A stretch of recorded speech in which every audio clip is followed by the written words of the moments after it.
He came to Tampa Bay as an unheralded defenseman during a turbulent time in the franchise's history. But over the next 4 seasons, Cory Sarich and his teammates developed into Stanley Cup champions. On this edition of Inside the Lightning, we'll take you to a tiny farming community in Saskatchewan, where number 21 learned about the value of hard work and cultivated his passion for hockey.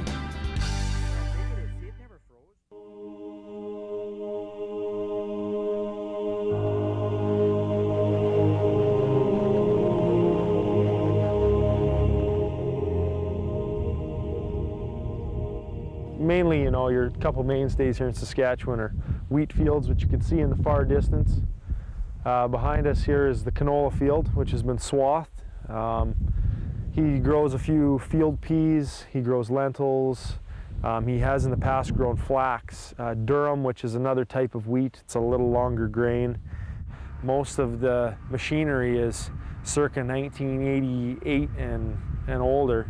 And so you've got to be able to make that stuff work. And my dad is lucky enough, he's got some mechanic skills and can keep everything running. And so, it's a lot of frustration too that goes into it. You get out in the field, you start working. I know he just started swathing this field the other day, got a couple laps done, and the swather was broke down. Well, you're delayed. You're trying to race against the weather. As you can see, hasn't been very cooperative the last few days. So when the sun's shining, you got to be moving, especially at harvest time. And I don't know, you got to have I think a lot of patience to be a farmer, because there's a lot of delays that come unannounced. So I don't know if he's got the patience that it's totally required, but he's developing it. This is a hell of a crop, Cory. I don't think you'll see a better one in this part of the country. Look at these are 25-foot swaths. Look at the size of the mother swath. I know. I can't get over how big it is. Look at here, son. Look at how ripe this one is. See, some of them have shelled out already. Look, here, hold your hand out. There's finished canola, ready for combining when it all gets like that. Look at how big it is. See, it never froze. Now that's what it's supposed to look like. And how many green ones are you allowed?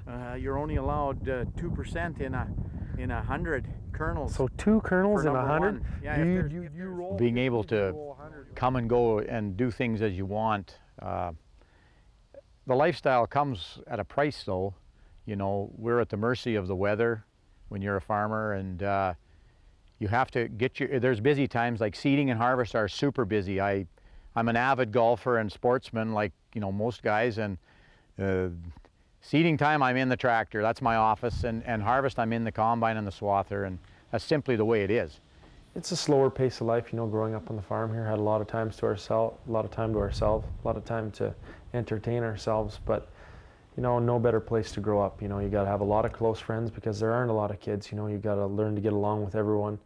You seem to know everyone, and it was just a great environment for myself.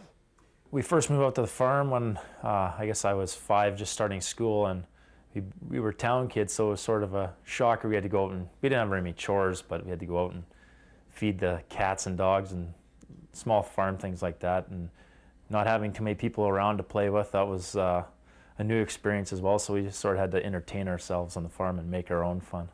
The boys always had to help on the farm with jobs. I mean, they weren't big jobs until they got older. Then they would come back, and I mean, Cory he helped with harvest swathing, and they've had to go out in the field and cultivate, and they've all got stuck and everything else. But it's been great. I think it's a good place for kids to grow up. Like you experience kind of everything, and you can still go to town and be with your friends. Being that my wife's parents were farmers and my parents were farmers, they seen firsthand the work involved, and nothing comes easy. Like, it's just the little things that you have to do to make everything work, and the sacrifices you have to make. I think that's what kids pick up on, and the fact that our parents too spent a lot of time with us as kids. We try to do the same thing for our kids. We always had little odd jobs and responsibilities around the farm. Not a lot. Dad never ever forced us into work. He was always encouraging us to play and do other things. I don't think he ever wanted us to grow up and become farmers, but I spent my few days cleaning bins, learned how to drive trucks, a little earlier than probably most kids, and so there's added responsibility, but yet there's a lot of little benefits too from growing up on the farm. He was never given anything, like never handed anything. He always was just handed opportunity, and he took that opportunity and ran with it. And I think he learned from his father, who is very hardworking because he works on this farm all on his own, and he has to work hard to bring in the money, and so that's how Cory has always done his life. Like, he's always worked hard, and that's what I think he got from the farm. I ended up putting canola on there, and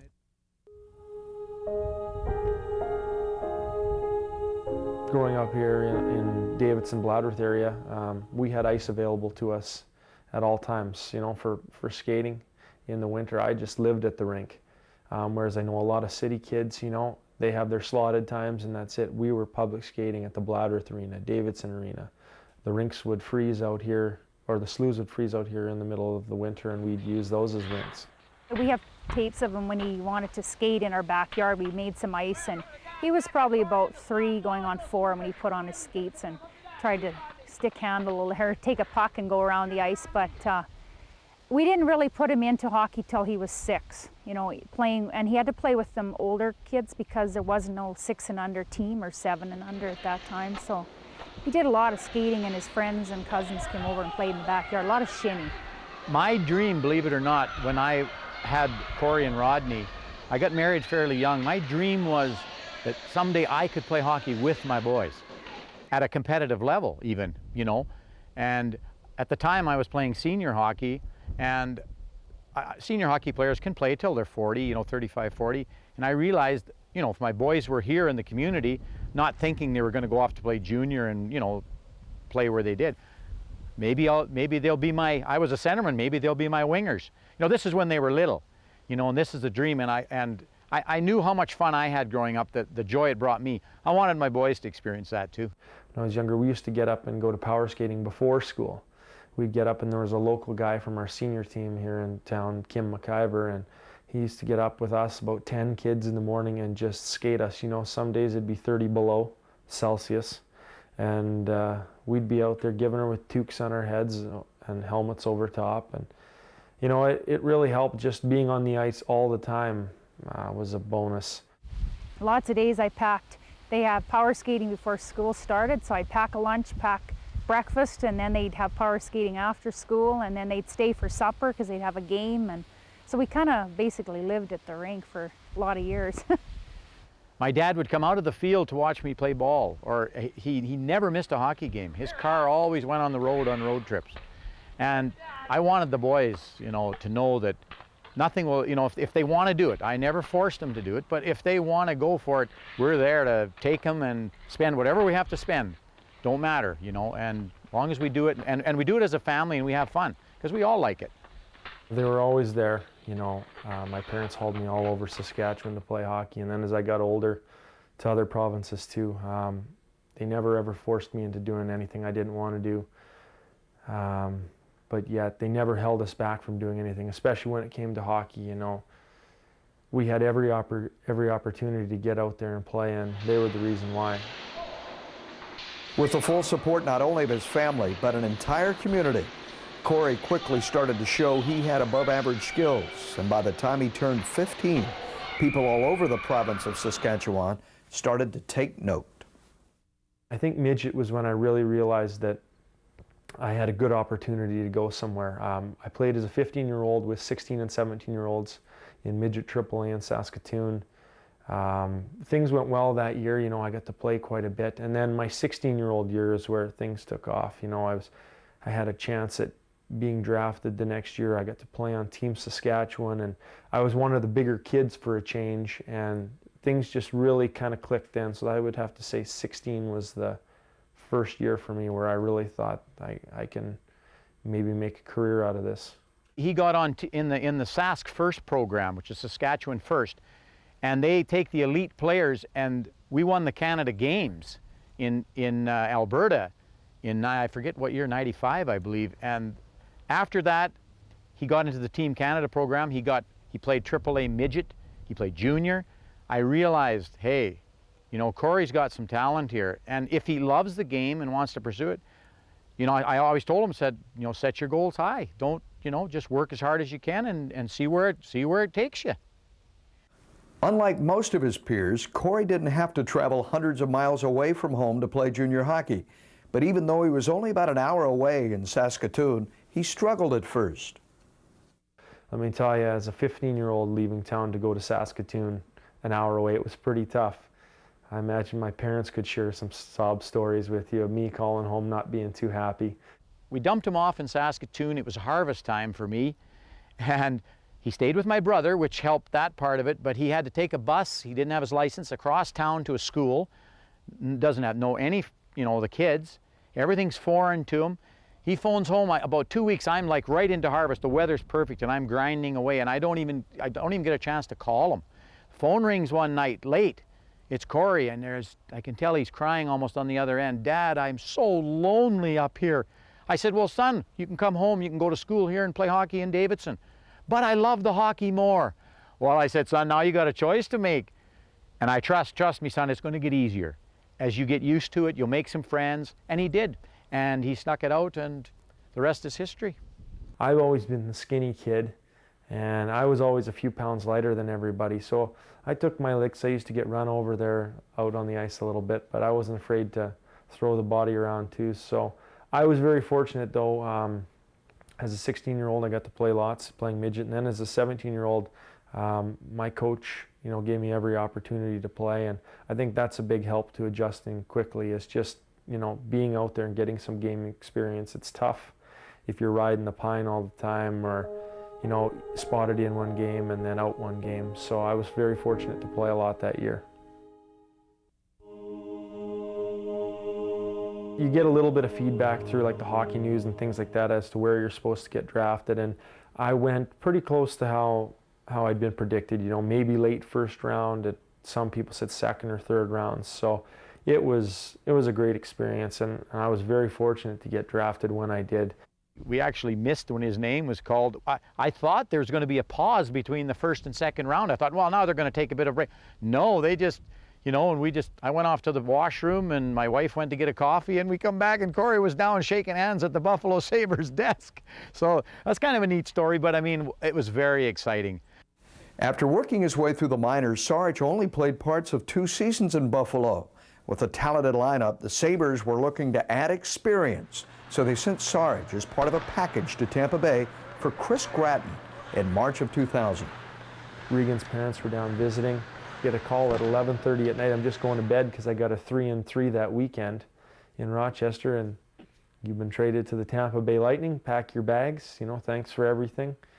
And I was on my way, and talk about overwhelming. That was definitely crazy. I remember it was 12:30 at night here, or close to 1 o'clock in the morning. The wife and I were sleeping, and the phone rings, and boy, we wonder what's going on now, and it's Cory, and he's just all of a sudden telling us, hey, Dad, Mom, I've been traded to Tampa Bay. Well, at first, or he said to Florida, I believe was his exact words, and I thought it was the Panthers. They had a pretty good team then. I thought, but then when he said Tampa Bay, I said, oh, they're not so good. But then I thought about it, and I realized that, yeah, this could be an opportunity. But again, you just don't ever think it's going to happen. I remember my first ever Lightning practice, and I felt like I was at training camp again. There was like 40-some guys out on the ice. Like, you didn't know who was actually going to play, who was just there filling space. So it was definitely an adjustment from Buffalo, because they had a set amount of guys. Practice long hours, but very organized. I felt a little unorganized when I got to Tampa. He got to play a ton, which was great for him, because in Buffalo, he was up and down and never really part of the team. So, and then through the past 4 years, it's been crazy. As you know, the revolving door for the first probably year and a half that we were here, different guys coming and going and never knowing if you were going to stay here. But it's been awesome. It's been unbelievable, and to see where this team started when we were here at the beginning, to see where they are now, it's just been amazing.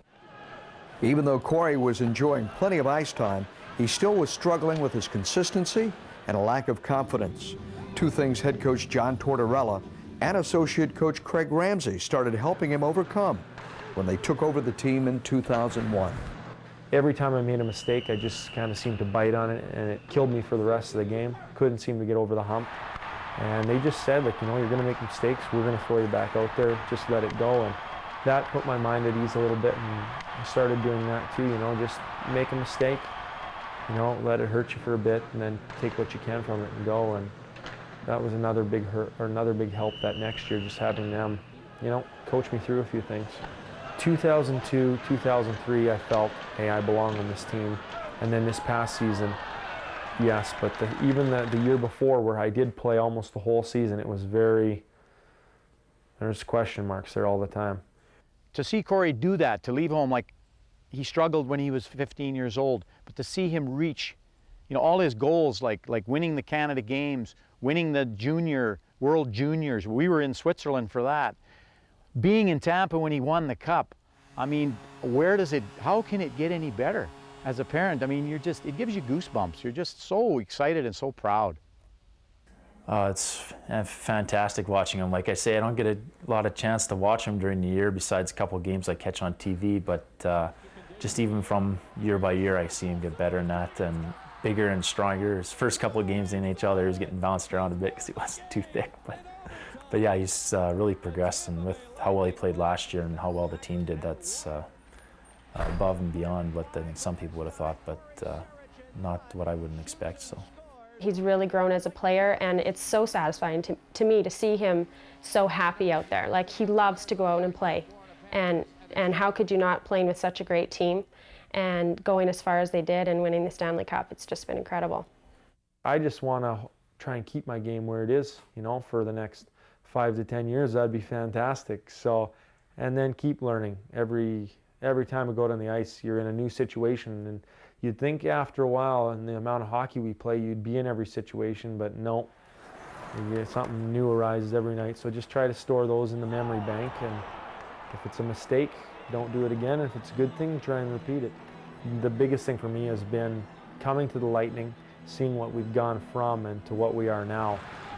It's absolutely amazing, and it's something I'll never forget. You know, going all the hard times, 8-1 losses, you know, trips to the minors, things like that. And I think that's made it that much more enjoyable, being here through the bad times and then getting to enjoy all the good times. And for myself, playing every game for the last 2 seasons and not missing a beat has been just an absolute thrill. After winning the Southeast Division and making it to the playoffs for the second year in a row last spring, Sarich and his teammates went on a run that would end up shocking the hockey world. Tampa Bay breezed through its first 2 series with relative ease, beating the Islanders in 5 games and sweeping the fabled Canadiens in the second round. Things started to get tougher, though, when the Lightning faced the Flyers in the Eastern Conference Finals. The whole last 2 series, the 2 7-game series, the winning every other night, that was just kind of unheard of, you know, like to just win one, lose one, win one, lose one, and have it continue. That was something that I kind of always play back in my mind. Like, we're so close, you know, putting a couple wins together.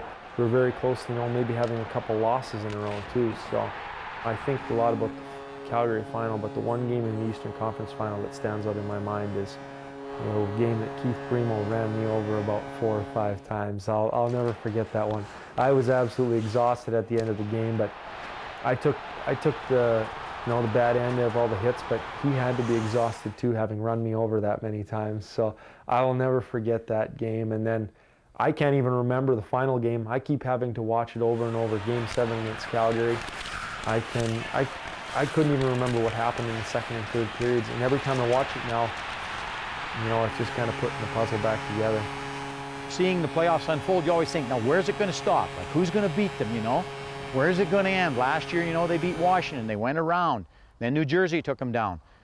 This year, obviously, their goal is to win 2 rounds, you know, and see where it goes. Well, here they are. They win 4 rounds, and they've got the silver. And let's, you know, it can't get any better.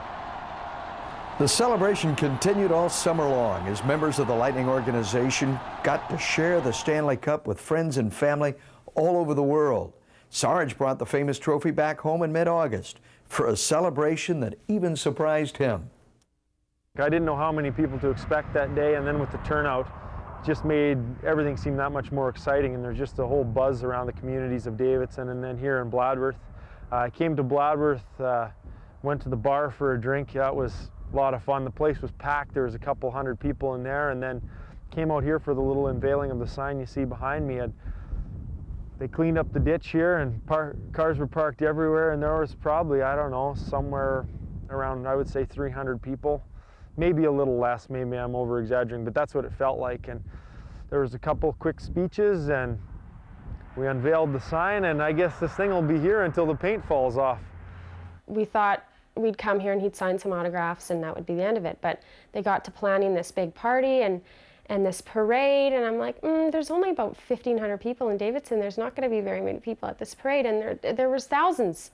And it was so overwhelming to come there, and it was so organized, and we just showed up, and the support and encouragement that the community gave to Cory has been crazy. Like, everyone knows his name, and it's been so exciting for him because he knows all these people. Like, he knows everyone's face, everyone's name, and I think for him it was really emotional. Like, he got up there and he had to say something and he had to step away because I don't think he was expecting that much support from his community, but it was awesome.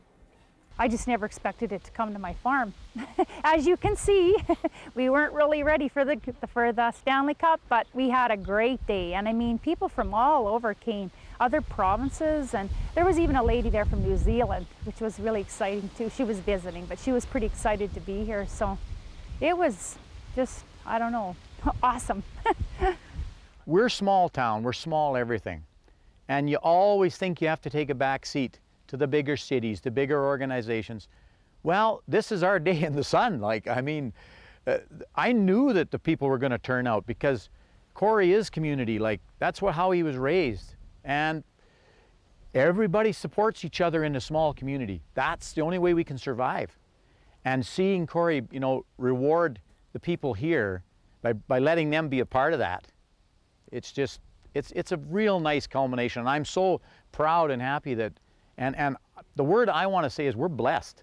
It's a lot of little kids' dreams here in Saskatchewan. You know, if you get your sign put up at your town with you in your hockey uniform and you're still playing professional hockey somewhere, well, that's a thrill. I remember seeing Kelly Buchberger's sign in Langenburg, Saskatchewan with him in his Oilers jersey, and I thought that was the greatest thrill ever. And now to have something put up for myself, it's just fantastic.